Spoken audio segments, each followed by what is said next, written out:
স্বামীজি শশী মহারাজকে যে কতটা ভালোবাসতেন তা তো আমরা জানি। আবার উল্টো দিক থেকে শশী মহারাজও স্বামীজির প্রতি ছিলেন অত্যন্ত শ্রদ্ধাশীল। স্বামীজির একটি কথা মানেই শশী মহারাজজির কাছে সেটি আদেশের সমান। স্বামীজি যখন দেহত্যাগ করলেন তারপরে তিনি শশী মহারাজকে স্বপ্নে দেখা দিয়েছিলেন ওই দিনই। সেই ঘটনাই আজকে আলোচনা করব এই ভিডিওতে। সালটা 1902। শশী মহারাজ তখন মাদ্রাজে। যদিও স্বামীজির কথাতেই শশী মহারাজ মাদ্রাজে গেছিলেন এই রামকৃষ্ণ সংঘের কাজ করতে। তো সেই সময় মাদ্রাজে বুড়ো বাবাও উপস্থিত ছিলেন। বুড়ো বাবা অর্থাৎ স্বামী সচ্চিদানন্দ মহারাজজি। যদিও তখন তিনি দীননাথ নামেই পরিচিত, কখনো দিনু, কখনো দীনবন্ধু। শশী মহারাজ যেরম পারতেন ডাকতেন, আবার কখনো বুড়ো বাবা। মঠের প্রত্যেকেই প্রায় এই সচ্চিদানন্দ মহারাজজিকে বুড়ো বাবা বলেই ডাকতেন। তো এই বুড়ো বাবাও শশী মহারাজজির সাথে সেই সময় মাদ্রাজে ছিলেন এবং রাত্রিবেলায় শশী মহারাজজির সাথেই ঘুমোতেন। তো একদিন রাত্রিবেলা শশী মহারাজ এবং বুড়ো বাবা যখন শুয়ে আছেন তখন গভীর রাত। সেই সময় শশী মহারাজ হঠাৎ হন্তদন্ত হয়ে ঘুম থেকে উঠে পড়েন।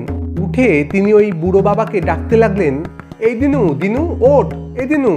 তো ওরমভাবে ডাকাতে বুড়ো বাবাও হন্তদন্ত হয়ে উঠে পড়লেন।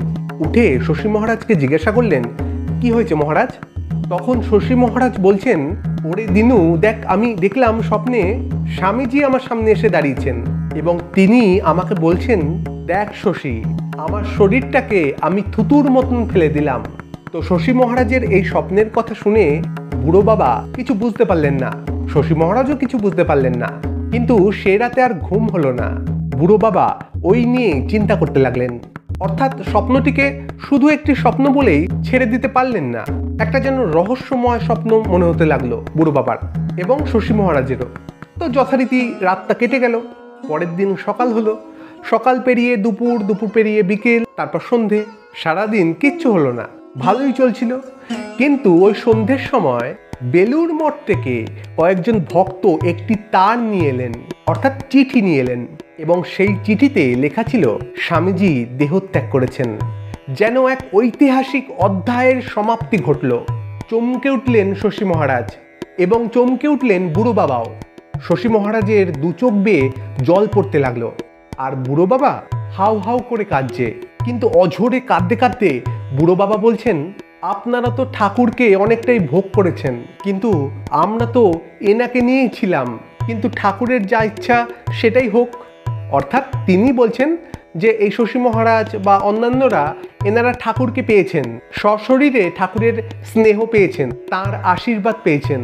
কিন্তু এই পরবর্তীকালে যারা এসেছেন, এই সচ্চিদানন্দ মহারাজ বা অন্যান্যরা, এনারা তো ঠাকুরকে পাননি, সশরীরে পাননি। আধ্যাত্মিকভাবে তো পেয়েছেন কিন্তু সশরীরে তো পাননি। তাদের কাছে দিব্য পুরুষ অবতার স্বরূপ ছিলেন ওই স্বামীজি। তাকে ধরেই যেন তাদের পথ চলা। তাই জন্য তিনি আর থাকতে পারছেন না, হাউ হাউ করে কেঁদে যাচ্ছেন। শশী মহারাজ বুঝতে পারলেন রাত্রেবেলায় তার দেখা স্বপ্নের গুরুত্ব কি, মাহাত্ম্য কি। স্বামীজি তার অত্যন্ত প্রিয় একজন গুরু ভাইকে তার দেহত্যাগের খবর নিজে এসে দিচ্ছেন। এক অপূর্ব লীলা, এবং সেই লীলার সাক্ষী থাকছেন শশী মহারাজ এবং এই বুড়ো বাবা। ধন্য শশী মহারাজ, ধন্য সচ্চিদানন্দ মহারাজ। আজ এটুকুই, আবার দেখা হবে অন্য কোনো ভিডিওতে। ভালো থাকবেন, ধন্যবাদ।